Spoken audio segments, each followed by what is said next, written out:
Dis-moi tes espoirs d'enfant. C'est une ambiance de fête qui règne au Blé d'Or. Réunis dans la cour, les résidents et leurs familles participent au vernissage des premiers travaux du centre d'art. Au total, 13 œuvres réalisées par les résidents eux-mêmes, épaulées par un des 8 artistes qui participent au projet. Une initiative qui va durer 2 ans, le temps d'agrandir la collection. Et parmi les habitants de la maison de retraite, chacun a participé à sa façon.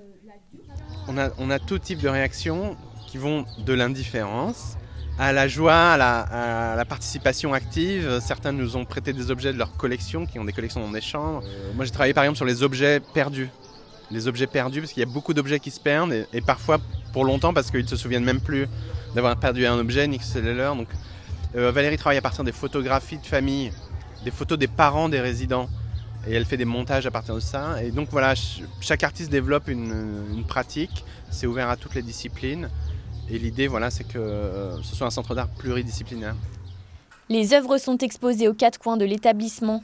Objectif, rompre avec l'idée d'un lieu fait pour mourir et créer un espace de bien-être pour les résidents, mais aussi pour leurs familles, lors des périodes de visite. Finalement, un EHPAD et un centre d'art, ce sont presque 2 lieux antagonistes en fait. Il y en a un qui est très épuré avec des murs blancs, très vides, etc. Et ici, c'est au contraire chargé de souvenirs, de mobilier, de petits cadres, de petits tableaux, etc.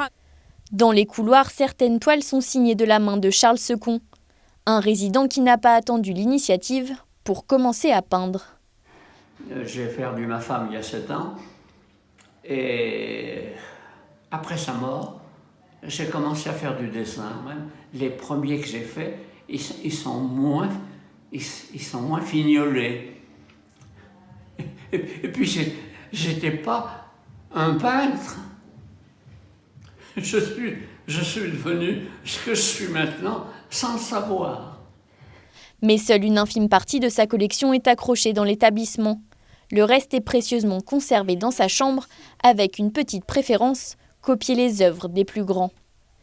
Ouverture officielle du centre d'art en janvier 2022, avec en bonus des visites assurées par les résidents.